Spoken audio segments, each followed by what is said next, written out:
केशव प्रसाद मौर्य जी पधार चुके हैं। मैं चाहूंगा एक बार करतल ध्वनि से उनका स्वागत कीजिए, अभिनंदन कीजिए, अभिवादन कीजिए। स्वागत करते हुए, ये उद्घाटन करते हुए, लोकार्पण करते हुए, शिलान्यास करते हुए, देखिए उस तरफ देखिए। को करना चाहिए, उनके सम्मान में कुछ हमको करके दिखाना चाहिए। तो अकेले मैं लोक निर्माण विभाग के माध्यम से आपको अवगत कराना चाहता हूं कि हमने उत्तर प्रदेश के जो भी वीर सैनिक देश की सुरक्षा करते हुए बलिदान दिए हैं, उनके घर तक की सड़क को जय हिंद वीर पथ के नाम से बनाने का काम कर रहे हैं। और उसमें आगरा लोकसभा क्षेत्र के अंदर 2 हमारे ऐसे वीर सैनिकों का बलिदान हुआ था, उनकी घर की सड़कों के भी निर्माण का काम तेजी से चल रहा है। और आगे हमारे देश के बहादुर सैनिक, चाहे पाकिस्तान की सीमा हो चाहे चीन की सीमा हो, आपको बताने की आवश्यकता नहीं। आप डेली समाचार पत्रों में, आप डेली टेलीविज़न के माध्यम से इस प्रकार के समाचार को सुनते हैं कि दुनिया के अंदर अपनी दादागिरी स्थापित करने की कोशिश में लगे हुए चीन को भी भारत के वीर जवानों ने ऐसा सबक सिखाया है कि आज या गर्वपूर्वक मुझे आगरा की धरती से कहने में खुशी हो रही है कि जो चोटियां 1962 में चीन ने हमसे छीनी थी, उनमें से कई चोटियों पे आज तिरंगा लहरा रहा है। आता हूं तो आगरा का क्या महत्व है प्रदेश की दृष्टि से, देश की दृष्टि से, या आगरा वालों को बताने की आवश्यकता नहीं है, क्योंकि आगरा विश्व पर्यटन का एक महत्वपूर्ण केंद्र है। आगरा का विकास केंद्र सरकार की और प्रदेश सरकार की दोनों की प्राथमिकता में है। अभी पिछले दिनों माननीय प्रधानमंत्री श्री नरेंद्र मोदी जी के द्वारा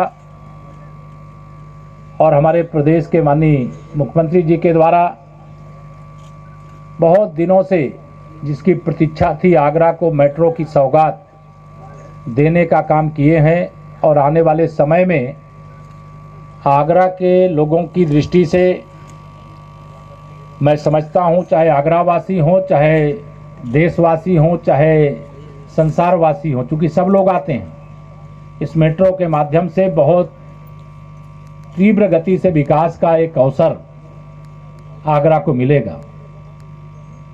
मुझे यह कहने में भी कोई संकोच नहीं है कि 2014 से लेकर के 2017 से लेकर के 2019 तक, चाहे वह विधानसभा, चाहे लोकसभा और चाहे नगरीय निकाय, कोई भी चुनाव रहे हों, सभी चुनावों में आगरा पूरा जनपद, प्रदेश तो भाजपा में है, देश भाजपा में है, लेकिन आगरा जनपद का नहीं देते हैं। जो प्रस्ताव मेरे विभाग के अंतर्गत आता है, वो अपने क्षेत्र की जनता को आवागमन की उच्च स्तरीय सुविधा कैसे मिल जाए, इसी का प्रस्ताव देते हैं। तो वह चाहे सेतु हो, चाहे सड़क हो, मैं आपको आश्वस्त करना चाहता हूं कि आपने जो प्रस्ताव दिए हैं उनको भी, और जो प्रस्ताव भविष्य में आप देंगे उनको भी प्राथमिकता के आधार पर मंजूरी देने का काम किया जाएगा। यह भी मैं यहाँ पर आज कह करके जा रहा हूँ।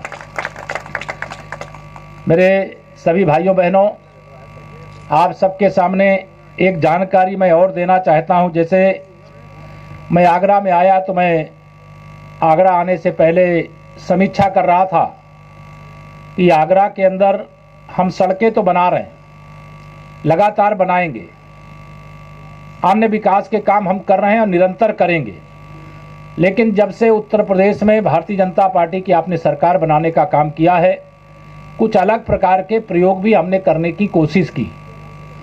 सबसे पहले हमने उत्तर प्रदेश के जो हमारे प्रतिभाशाली बच्चे हैं यूपी बोर्ड के, जिनका स्थान टॉप 20 में आता है हाई स्कूल और इंटर में, उनके घर तक की सड़क डॉक्टर APJ अब्दुल कलाम गौरव पथ के नाम से हम बनाने का काम करते हैं, जिसमें उस बच्चे की, जो प्रतिभाशाली बच्चा है, उसका फोटो भी लगाते हैं, उसके नाम से उसके घर तक की सड़क बनाने का काम करते हैं।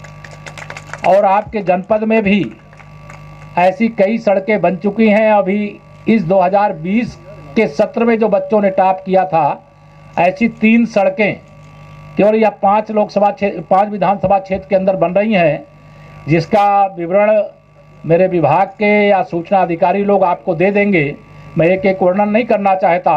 इसी प्रकार से हम लोगों ने देश की सेवा में, हम आप सुरक्षित इसलिए हैं कि प्रदेश के एक किसान को, आगरा के एक किसान को देना चाहता हूं।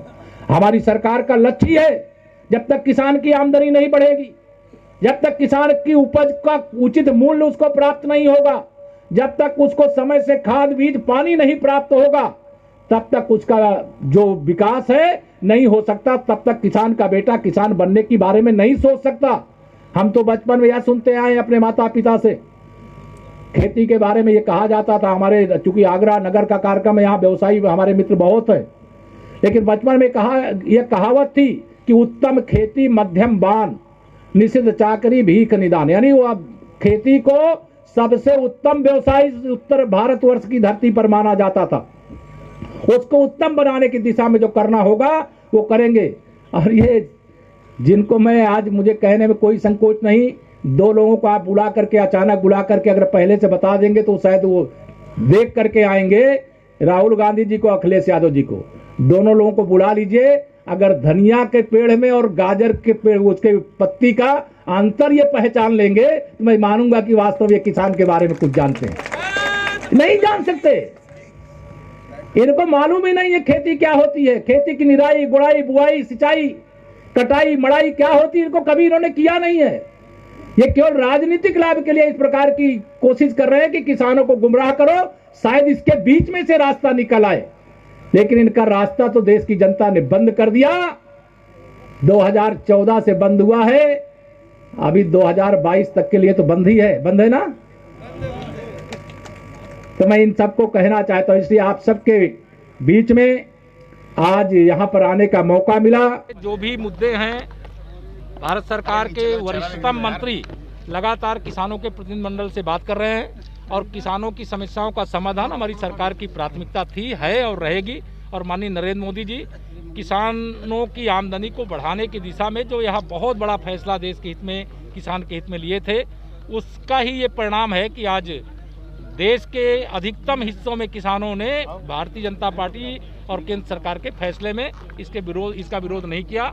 सपा के कुछ पंचर साइकिल के साथ कहीं कहीं कुछ लोग दिखाई दिए, लेकिन वो पंचर साइकिल बचाए नहीं तो टुकड़े टुकड़े कर देगी जनता, और वह 2022 में भी उनका पता नहीं। अखिलेश यादव उन्नाव तक साइकिल यात्रा निकालने जा रहे थे, अपनी किसान यात्रा निकालने जा रहे, इस पे आप क्या कहेंगे? आप सब पत्रकार मित्र उनके साथ चले गए, इसलिए घर से बाहर 4 साल बाद 1 घंटे के लिए निकले थे। वो काम नहीं करते हैं, वो चाहते हैं कि हम किसी को गुमराह करके, भड़का करके, जातिवाद से, गुंडागर्दी से, माफियाओं के सहयोग से, अपराधियों के सहयोग से हम उत्तर प्रदेश सत्ता में वापसी करेंगे। लेकिन अब उत्तर प्रदेश में ये संभव नहीं। 2022 में क्या देख रहे हैं भाजपा? 2022 में फिर से एक बार 300 से अधिक सीटें जीत करके भाजपा फिर सरकार बनाएगी।